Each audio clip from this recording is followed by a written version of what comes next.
বেশ কিছুদিন আগে ডাক্তারের কাছে যখন গিয়েছিলাম তখন ওইখানে একজন ভদ্রমহিলা এসেছিলেন। বোঝার সুবিধার্থে আমি ওনাকে কাকিমা বলে সম্বোধন করেই বলছি। তো ওই কাকিমাকে দেখে মনে হয়েছে ওনার বয়স 50+ হয়েছে। ওইখানেই ওনার সাথে একজন পূর্ব পরিচিত একজন দেখা হয়েছে। সে জিজ্ঞাসা করছিল যে কী গো, ভালো আছো? বৌমা ভালোবাসে তো? বৌমা তোমাকে ভাত দেয় তো? উনি যা উত্তর দিয়েছেন সেটা শুনে আমি ওনার দিকে একবার ঘুরে তাকালাম যে এইরকম কথা যে মানুষটা বলতে পারে, সত্যি এরকম মানুষ আমরা সবাই চাই।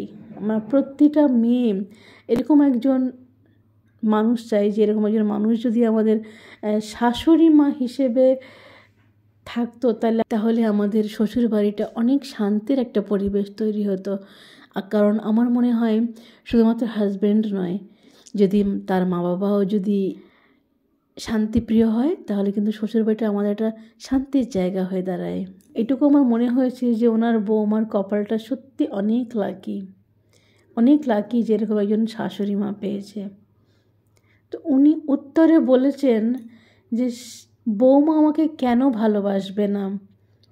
বৌমা আমাকে ভালোবাসতে বাধ্য।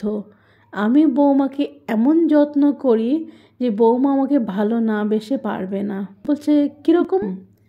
আমি যখন খেতে বসি তখন বৌমাকেও ডাকি, এসো খেয়ে নাও, কাজ সারাদিন চলবে, সংসারের কাজ কোনো দিন শেষ হবে না, কিন্তু তার ভাগে আগে খেয়ে নিতে হবে, চান করে খেয়ে নাও, পরে বাকিটা করবে।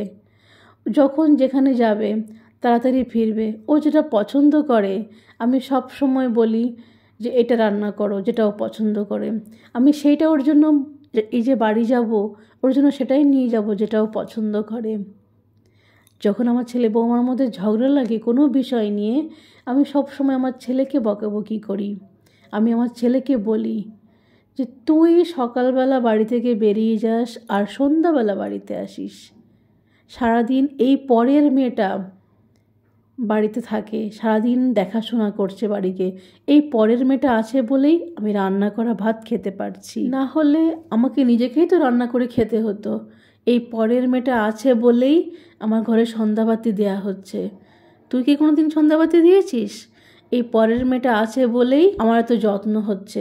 আমাকে বাইরে থেকে এসে চিন্তা করতে হচ্ছে না আমি কি খাবো, আমি কি পরবো, কি করব, সমস্ত কিছু এই পরের মেয়েটাই দেখে। ওকে যদি আমি না দেখি তাহলে কে দেখবে? ছেলে সব সময় বলে তুমি সময় ওর পক্ষ নিয়ে কেন কথা বলো?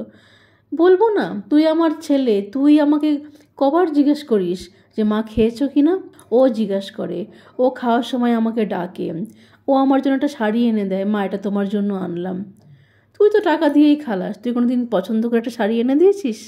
বলা চলে একজন স্বল্প শিক্ষিত মানুষ এত সুন্দর কথাবার্তা বলতে পারে, এত মার্জিত, এত আন্তরিকভাবে বৌমাকে আপন করে নিয়েছে, সত্যি অনেক বেশি ভালো লাগলো।